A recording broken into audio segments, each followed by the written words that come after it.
In the studio is Barrister Darlington Agumo. He's in the capacity of a public and political affairs analyst. Good afternoon, Barrister Darlington. Good afternoon, Finan. How are you? I'm good. Good to have you join today's Midday News. My pleasure. All right, let's start off without wasting much time about what is happening in Sudan, where, according to what the UAE, senior official said on Monday, which is today, that, at this particular time, that he is calling for transition to a civilian rule in Sudan, and saying that this particular case depends on the warring parties. I'm talking about the Rapid Support Team, RSF, as well as also the military in the state. What do you have to say about this particular call? Are we going to see a transition to a civilian rule in Sudan, even when we know they're having what is more like a civil war in that particular country, with support or interference from neighboring countries like Rwanda and co? There cannot be a civil rule in the midst of a war. It's not possible. Until the war is over, no civilian administration will stand. The war will consume it. So why make the effort? You have to end the war for a government to stand. That is how it works. Any suggestion will not work because the warring parties have not even deemed it fit to stop the war. What is the guarantee that they will not attack the civilian administration? On what ground are they going to stand? Are they going to create another country somewhere? So anybody making that suggestion should make the effort to stop the war. It's important that you stop the war. Now, when you're talking about stopping the war at this point in time, do you think that if we're to have, the likes of U.S. president and every other person interfere in what is happening in that country, that at this point in time, they must have ended it? Because this is what we're talking about actually started a long time ago to start with. And up until now, we've also learned that, the number of civilians killed or caught up in this whole crossfire are increasing. In Darfur region, for example, Al-Fasher has been taken over by these people. And we know that most of the time we got reports from, United Nations team talking about how even getting food, all that humanitarian needs to people around that region is a bit difficult. So how are we going to get Sudan at this point in time to end their war? Look, it is a very big shame that at every point in time, it is the international community, the West, that will always come to Africa to settle their problem. A very big shame for those who are telling us Donald Trump should not come, he should come, he should not come. Did you behave yourself and they are interfering in your affairs? You mean the whole world should watch you, annihilate yourself, decimate yourself in the name of the sovereignty of a state? Nobody will listen to such talk. Whenever it has become a question of humanitarian crisis, the international community will set in. They will come in. And at that point, you don't have any say in the matter. They need to save humanity. That is what the UN and other world bodies are after. They can't watch you destroy yourself in your madness quest for power. So why is it that Africa's bloc cannot be able to put their house in order? I'm talking about, the African Union and also even all that region, all the blocs that every other region actually is part of. Because today, for example, let's bring it down to Mali. What is really happening in Mali to the point that terrorists, extremists in that particular country, apart from blocking the supply of fuel, which is also a high one, we learned that they have taken a life of a TikToker who actually want to promote or show the world how her village is or what is happening in her village and all that. Now a 20-year-old girl was killed because, according to them, they perceived she was supporting the military in that in her state or in her village. And now we also learned that the chairperson of the African Union, Mohammed Ali Yusuf, is calling on every other member of the bloc to look into what is happening in Mali and know if they can be able to end it. So why can't they do something like the EU does, or every other bloc actually would have done if it happened to be on their own soil? AU is a toothless bulldog. AU exists on paper. In reality, they are not effective. AU cannot discipline any member. But they were able to discipline the Madagascans, by imposing sanctions on them ever since the military took over the role or leadership in Madagascar after the particular, well, I say, war, or after they sacked their president, Rajoelina. So, because they imposed the sanction, therefore, is it effective? Did the people listen to you? Is that not what they normally do? No more coup in Africa. We don't want coup in Africa, but you cannot behave yourself. When Burkina Faso, Niger, and Mali left, what did they do? What did they do? Is they discipline. Which force do they have to intervene in Mali? When this thing was beginning to grow, where were they? AU will see problem like we have in Nigeria, they won't talk. They won't talk. They won't even reprimand the leader in that country. They will just keep quiet until somebody from the West now intervene. Is it not a shame on them that Donald Trump is coming all the way from America to intervene in what they should have taken care of if they are very, very upright? So the AU you are talking about, they are just on paper. Barrister, why are we having this high rise of jihadist movement and extremism now here in Africa to start with? Because if you check out what is happening in Nigeria, we learned that, there are extremists, jihadists who are actually on rampage, killing both Christian and Muslim, from what the president said. So although we know that the death toll have more Christians compared to the Muslim. Now, if you go also to Mali, you find out that they are also there operating. Check out what is happening in Niger too. What is really happening to the point that it's more like every African country in one point or at another is talking about jihadists and their move. Are we going to have another Osman Danfodio conquest again play out this time around in the 21st century? You see, when you go to the bush and fetch a firewood that is infested with the ants, and bring it to your house, your compound, you can be sure that a lizard will come for a party in that house. No doubt about it. These things are happening where you have what? Weak leadership. I remember when they reared their ugly head in Ghana. This Mahama in office today, when he came the first time, he was the one that dared them to cross. He drew a line openly. Said they should cross it. The IG of Ghana came out and asked them, can you shoot more than us? The court in Ghana ruled against them. And pronto, they took off. They ran away from Ghana. So these other people that allowed them, is that not, why they are festering? Now, when you say they are being allowed, let's bring it home, Barrister, maybe in 2 minutes or thereabouts. In one of the national dailies today, someone made a statement saying that, alluding to what someone also said in 2021, that terrorists or bandits in Nigeria are businessmen. Unlike the indigenous people of Biafra that have been prescribed now to be a terrorist group, which we know weren't a terrorist group. It was an organization they formed before the prescription came up and all of that. Now, in another breath, we have another person who have been playing more like an intermediary between them. I'm talking about the bandits and the government, coming up to say something about how they are on revenge mission. So are we seeing or saying that most of those places where we have these extremists operating, are they really on revenge mission? And what actually is their gross? What is their pain? Or what are they asking for? Good. When you hear people talking like this, you should arrest those people. Because what they are saying does not make sense at all. When people say things like this, you ask yourself, what is the plan of these people? A terrorist is on revenge mission against who and against what? Did the state take anything from them? And we are talking of foreign terrorists in your country on a revenge mission. What are they revenging? What are they revenging? Did the state take anything from them?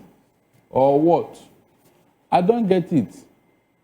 So when people like this are talking, you know that they are the ones who are sponsoring these people, so they need to defend them. Pina, they needed to say something in their defense. In reality, we don't owe the terrorists anything. Rather, they have undermined our state, our country. And we should see it in that light.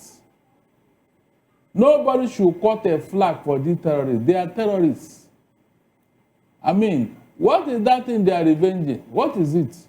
The person did not tell us. What business do they even have to start with? Because we also learned that, you know, they are businessmen. Businessmen. What business? What business do they have? Especially when, you know, some persons have come up to say that they are foreign entities and all that. These are non-state actors. Exactly. So what business actually could they have had with the government? Whom are they transacting that business with? Apparently the government and their sponsors. You can see how people just indict themselves. If we have a country that is very focused, that man who said that thing should be arrested to come and explain further what he meant. But nobody will touch him. How possible is that going to be? Because we also learned before now a former minister saying something about attack on the Boko Haram. It's an attack on the north. Exactly. That's the fact. So when you hear things like this, my dear, you now know what is going on. You don't need to be told. All right, let's take this conversation to what is happening, you know, where we learned that Democratic Republic of Congo and Rwanda at this particular time went to Washington, D.C. to sign an economic pact in Washington. And this particular one is what Donald Trump have come up to say, okay, it's a good one, more like a way for them to seek out to promote peace deal and also spur Western investment in that region. What do you make of this, please? It's the foolishness of the highest order. You see what we are talking about? You carry your problem to Donald Trump's country to seek for peace, Abi? That will tell you how foolish these African leaders are. How many times have anybody from that side brought their problem here for us to solve? And you call yourself a leader? Terrorists are harassing you in your country, and you want to go and sign a peace deal somewhere in Washington. Does it show that you're actually a sovereign state? If you cannot protect your life, the lives and property of your people against terrorists, you are not a government. You are merely existing on paper. Will Donald Trump tolerate one terrorist in America? Please answer me. Can that happen? But here you are dining and whining with terrorists, and they are telling you, dictating terms of peace. Over what? A terrorist in your country dictating peace with you. You sit down and talk of peace with him. A terrorist. It means that they have seen you finish now. There's nothing left in you. That's why they can be able to harass you as a government. Can you try that in America as a terrorist? Say you want to do what? You need to sign your will before. At what point do you think that African leaders, you know, find a way to honor the sovereignty that they have? Because most times we say we are a sovereign nation and all that, you know, without making it look more like they are still holding on the hem of the garment of the people who colonized them for so long after the partitioning and scrabbling of Africa that happened in Berlin Conference in Germany. So at what point do you think that they can actually break free from, you know, all the activities of the colonial masters up until now? We have moved from colonial slavery to terrorist imposition. That is where we are now, because terrorists are controlling most of the states. Seriously. We are talking of the white man and what they did. This one that terrorists are doing now is even worse. Terrorists are, if a whole country like Nigeria, the so-called giant of Africa, has been kept busy for 15 years by terrorists, then what are we talking about here? They have taken over land. They have taken territory. They are taking people at will, at random, without any remorse. They carry out this activity with so much impunity and arrogance. Wielding gun, wielding automatic rifle, killing even soldiers and police. Then what else is left? Because an attack on the military of any country is an attack on that country. I'm telling you, that is the instrument of state authority being attacked wittingly every time without any compulsion. then what else is left for you as a government? You are nothing. You are nothing. I mean, giant of Africa. It's on paper now. Because the whole world will ask themselves, you mean this thing is happening in Nigeria and you claim to be a very big black country? It means that there is nobody there. Seriously, nobody. The government have lost its authority to terrorists. I'm telling you, the new overlord in Africa today are terrorists. From M23 rebels to this one that are disturbing Nigeria, to many others, many, all over Africa. But this thing is prevalent in countries that have allowed them.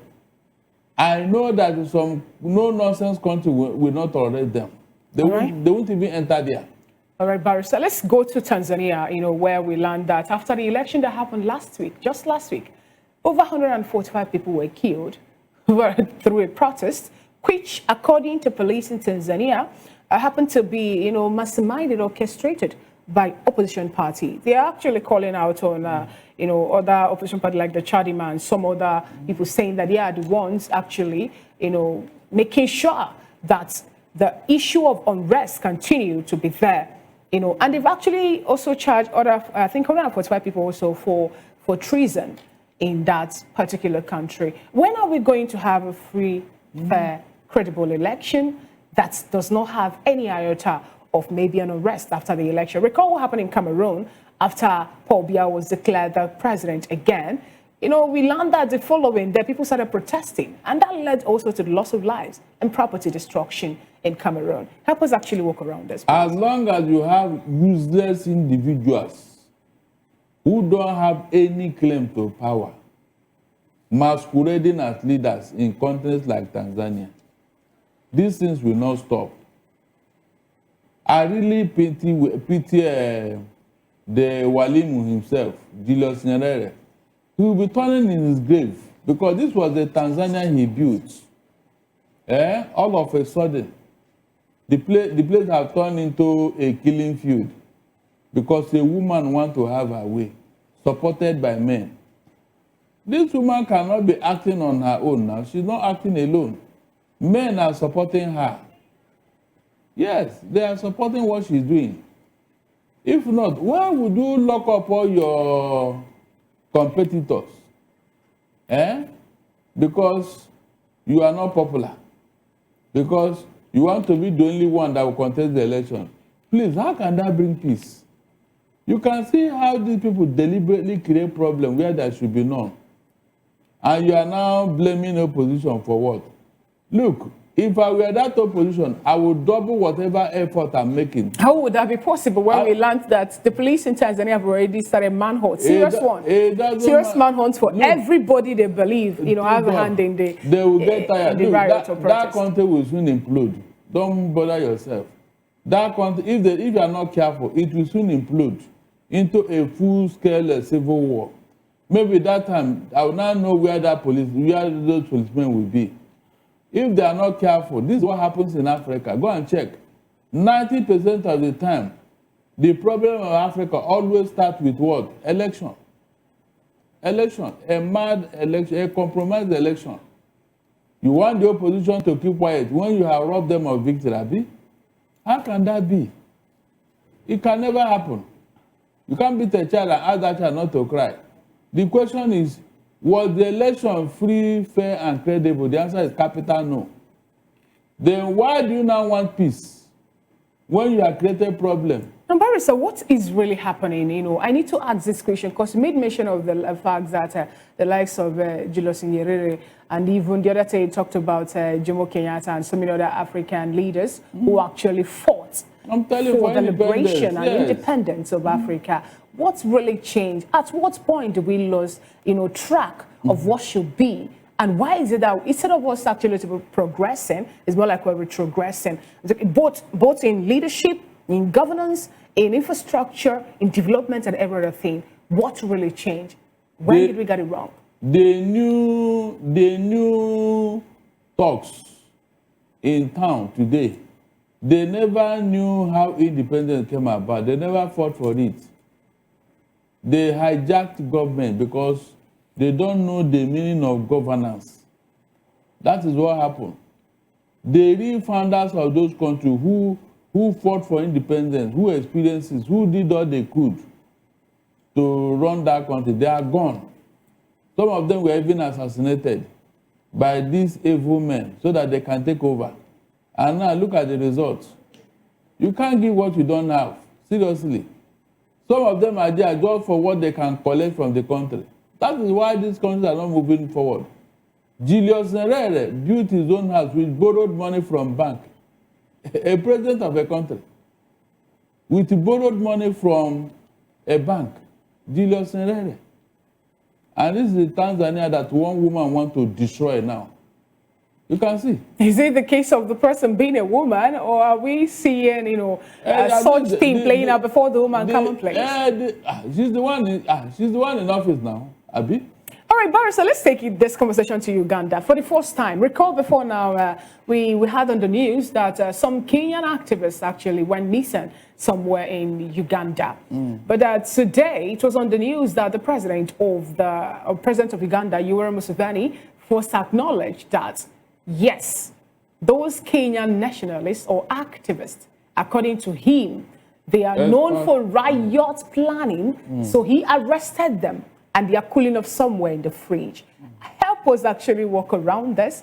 And what do you have to say about the fact that, some persons have come up to say that this is more like an overkill, saying that why would such a thing actually happen? Why would they arrest Bobo Njaji and even Nicholas Oyo by force?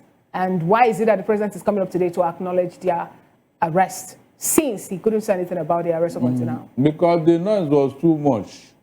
The noise about the whereabouts of those two young men was too much for him.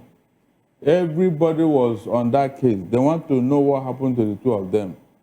And now he has come out to acknowledge that, yes, that is what happened when you put pressure on government.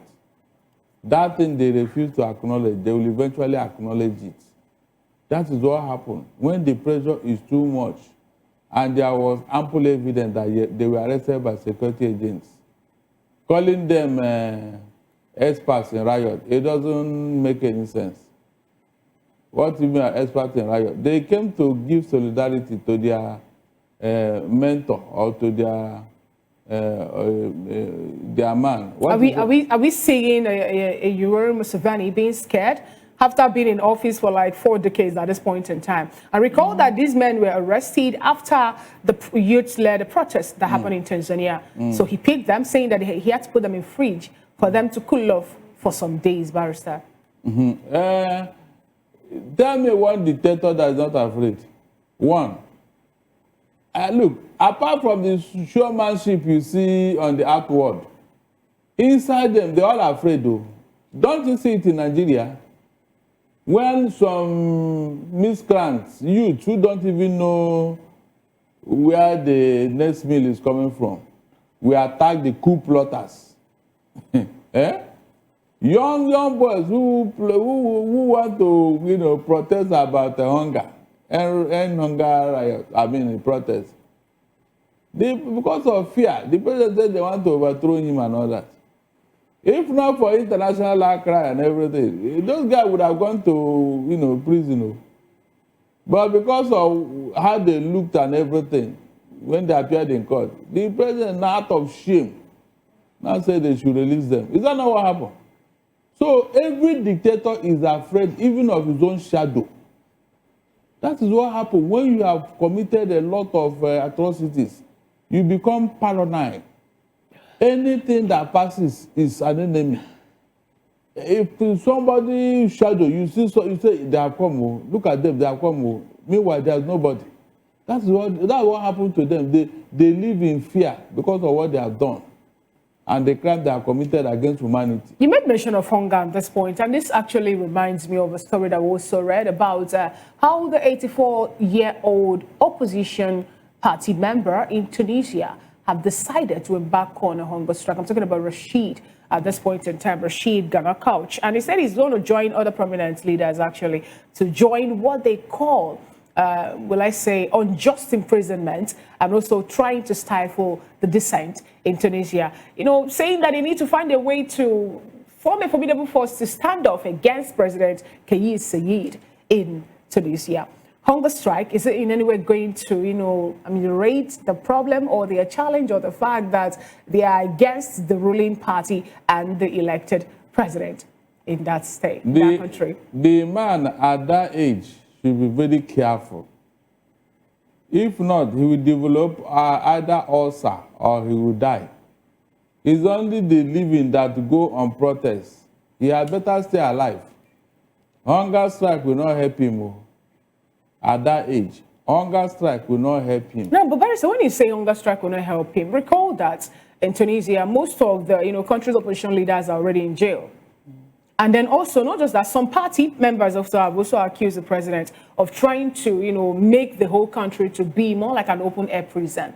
So going on a hunger strike by an 84-year-old man, isn't that more like a loud statement to speak to the president, Saied, for him to at least reduce the strong fist that he's using in the country, Tunisia? Do you think the president you are talking of is ready to listen? You don't do something to somebody who is deaf and dumb. A street protest would have been more like it than going on hunger strike. Nobody would even know whether you're on hunger strike. They won't even bother with you. Seriously. There are other ways to draw the attention of government to what is going on. There are other ways to let the international community know what is going on. There are other ways to draw the attention of everybody, everywhere, to what is going on. Not just on hunger strike. What happens if you die or collapse in prison? All right. I think that's a good place for us to anchor today's African news analysis. We pray that Africa will be strong again and regain its strength also, because Africa is a great continent. We've been speaking with Barrister Darlington Agomo, who happens to be a public and a political affairs analyst. Thank you so much, Barrister Darlington, for being part of today's